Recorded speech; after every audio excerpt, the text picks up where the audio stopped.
Okay, what exactly is going on with the part 2? I'm going to try to make it a little bit clearer this time. It's tricky, and I wish this thing would stop wobbling all the time. Like it has a mind of its own.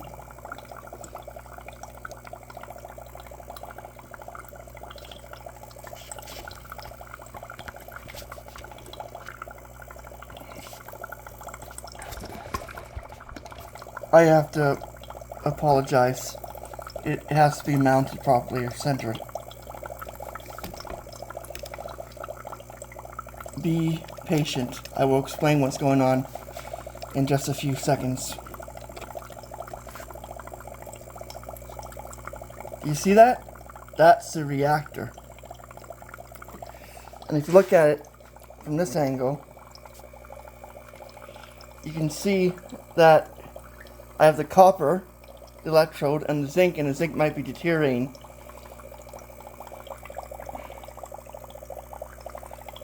What I did when dealing with this reactor is I even added some nutrient agar.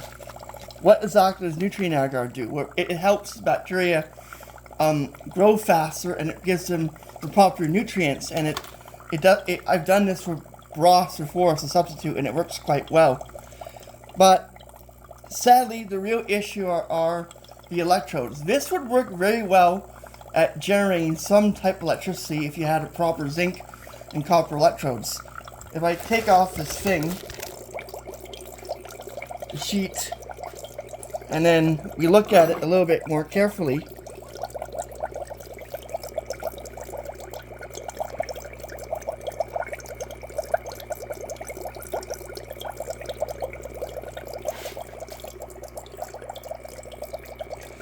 you can see salt is still starting to build up in the mesh that might interfere. Now,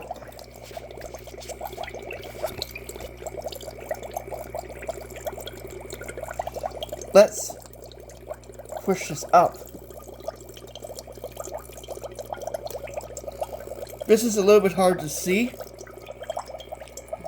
but it's starting to deteriorate a little bit, even though I can't see any sign of deterioration on the zinc. And then when I try to move the meshing here, you can't see any obvious visible sign, but I'm assuming the salt itself is having a detrimental effect with the fragile thin piece of copper. And how can I really prove this? Well, just by the fact that within a few days, I only have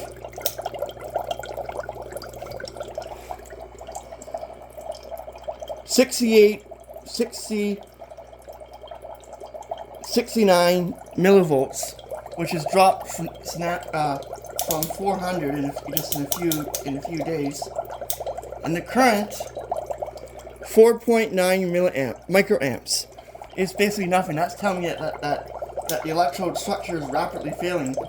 If you make electrode structures like this and put it in solution, and then test with one of these one of these multimeters, which you really need, it will show you really good results. And I've been doing that. I've been logging things for a few days, and I don't have enough information to do a graph, but I can tell right away that there is a serious problem with the electrodes and or the salt that gets onto the electrode contacts and basically corrodes.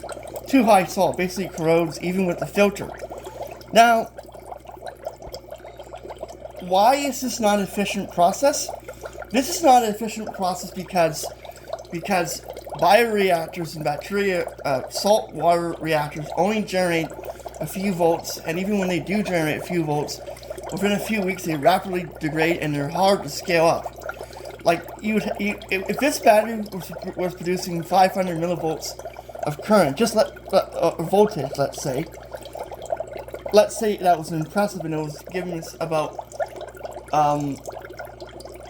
10 milliamps, and you tried to scale this up, the resistance just between the two batteries when hooked up would consume a lot of power, and you probably wouldn't get enough power itself to basically run anything. Like you get a lot, you'd have a huge loss in just resistance between the wires and the battery itself.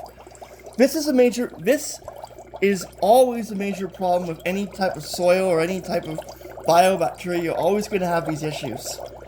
Any battery connected in series or parallel is going to have some loss, and apparently because of the low current conductivity and the wire structure of the salt battery, you're going to have more problems with this because it's finicky and it's less efficient. Even with the zinc and the copper, zinc and the copper, you don't get a lot, as you see, a current out of it. If I had really thick zinc electrodes and copper and did this the same way, I could get a very high, fairly high current and voltage. But the problem would be that over a period of a couple of weeks, even with the air bubbler, the voltage and current would drop dramatically each day. You would not be able to keep it properly, and you would not be able to sustain the power. The power itself, you would not be able, like, this is not a really good design. This is just in the theory of how electrode structure works, how the bacteria can possibly convert the sugar into pyruvate, and then the pyruvate into more hydrogen through the ATP cycle between glycolysis and the Krebs cycle of the cell bacteria, and then produce more hydrogen, and the hydrogen itself can in turn produce energy, but the energy would be so small compared to the actual electrode structure of the copper and the zinc. Now, I do think it could work, but I think it would work a little bit better with graphite, and commercial batteries are, the main commercial batteries that are rechargeable and work like this is a magnesium and copper battery, where they, for different countries, they take a huge rod of magnesium, like a small rod of magnesium, the magnesium, maybe the size of this stir rod would probably cost you $60, $70.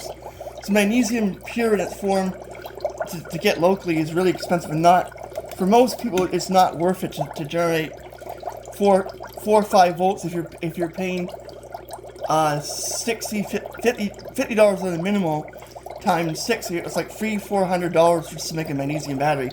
So keep that for professionals. Have magnesium, copper, and other materials in salt water, and they use that simple technology in third world countries like Africa and that don't allow electricity to run a LED or light bulb for 12, 13 hours, and it's an ingenious idea because you don't have to replace electrodes very often. It's just using salt water. Now,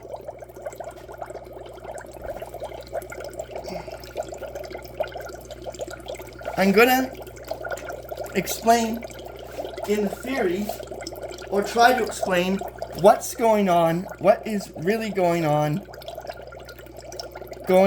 with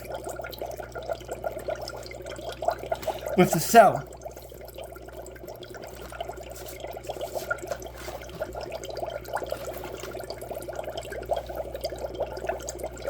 This is a little bit hard to see, so I'm gonna move this down, sorry for the angle, and try to get a proper angle. It's a bit tricky doing this.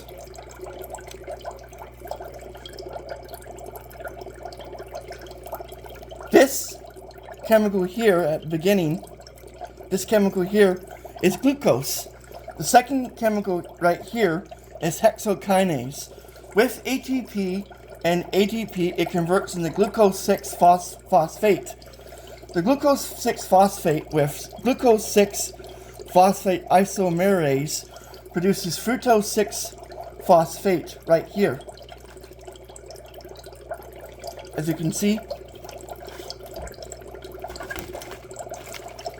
it's a little bit hard to see, but I'm going to be reading it and then turning it up. And then we have phosphorfructokinase 1 with ATP converting into ADP. This is the glycolysis cycle. Fructose biphosphate produced, and fructose biphosphate anilase produces dihydroacetane phosphate. This goes on to produce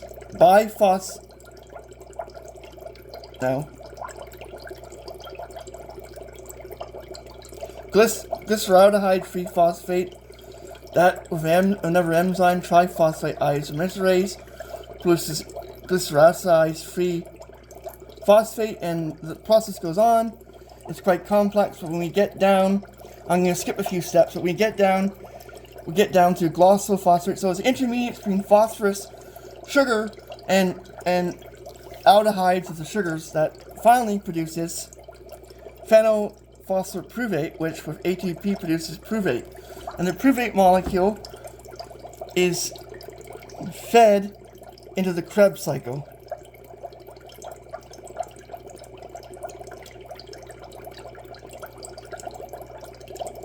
Oh, look, I have to check it. I'm going to explain the Krebs cycle a little bit too, because not my people will not be familiar with the Krebs cycle. I'm going to have to.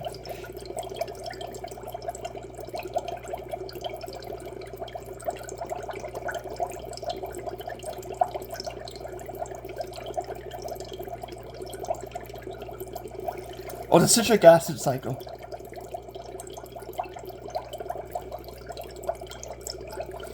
This is a citric acid cycle. We have pyruvate. It creates with CoA, and NADH, pyruvate dehydrogenase. That creates citrates. And then it loses water and it goes to acetylcytinase, and acetylcytinase enzyme with water converts the isocitrate with NAD, and it converts to NADH and plus ion. An isocitrate dehydrogenase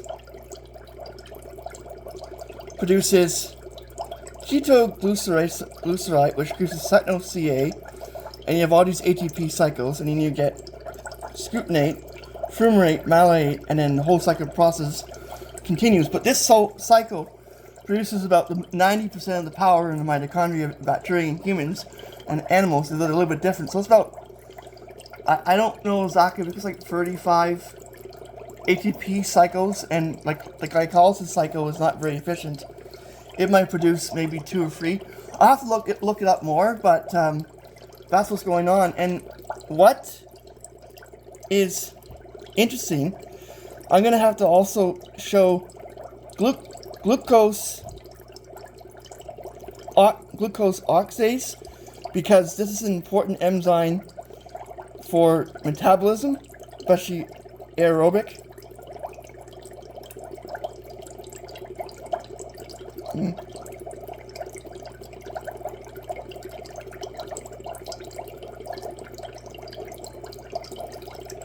Here we go, glucose oxidase. Wikipedia, although it's a free and sometimes it doesn't provide information, I find for certain things of science it's very good. I wouldn't always recommend it as a source, but this is what happens. Glucose oxidase, you get D-glucose, which is a product, and it goes from beta D-glucose with oxygen, glucose oxidase, and then you get D-gluconic lactase and hydrogen peroxide. The D-glucose lactone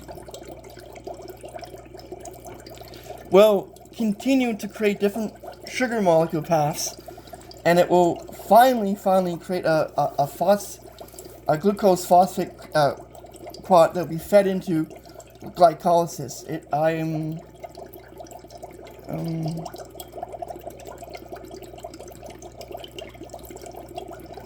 I'm going to research glycolysis again and show you, and I've been reading up on this and how it works, and apparently I'm not 100% sure, but I'm pretty sure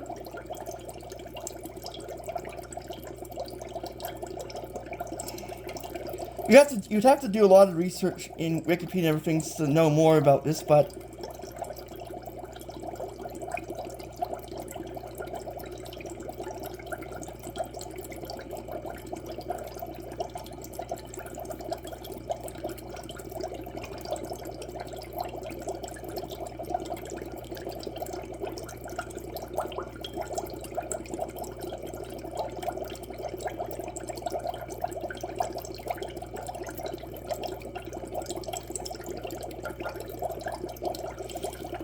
This is another one, another step for glycolysis. I just want it to be simple and quick.